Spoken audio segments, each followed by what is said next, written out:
very small amount on a water supply. After all of these years of us, those of us who are involved in looking for this secret drug, this was the only thing that began to look for the first time like it might be something like that.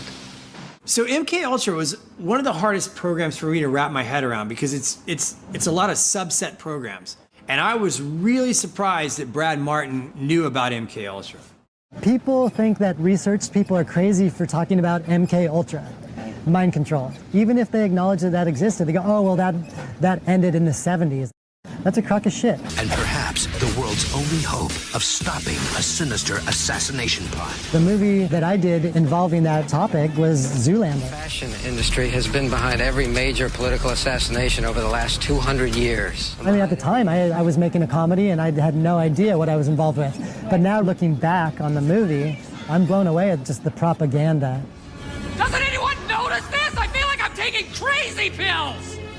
In a movie like Zoolander, when they're showing you that they're controlling Derek Zoolander's mind through mind control, you realize that they're trying to desensitize you and to make you think that what you're watching is fiction because it's in a comedy. Like a mass MK Ultra now. Their purpose is to capture the minds of the people and feed them false history. The CIA is funneling information into Hollywood. Hollywood is putting out in the movies, and the population believes it. All right, so look, here's the deal.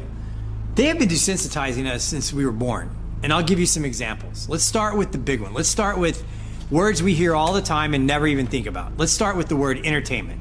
To entertain. What does that mean? To bind or hold. To bind or hold what? An audience's attention. Okay, now let's take the word Hollywood. Where does that come from? Well, Hollywood comes from the holly tree. And the ancient Druids, back in the day, used to take the holly tree, make wands to weave spells, cast spells, or channel spells. And when they needed help, they would consult the magi's or the mediums of the day to help channel their spells to the population. We'll cut to today. What do we have in our houses? We have these black boxes. What are they called? TVs. But if you stop and you say the word television, television. And when you turn on that television, what do you get? What's the first thing that pops up? A list of channels. And when you turn on those channels, what's on those channels? The following program is Programming. They are programming you. They've been programming your whole life. You don't even know it. They do it with your music. They do it with your TV. They do it with your movies. They do it with your games. They have been programming us and programming you since you were little, and you don't even know it because you don't even question it.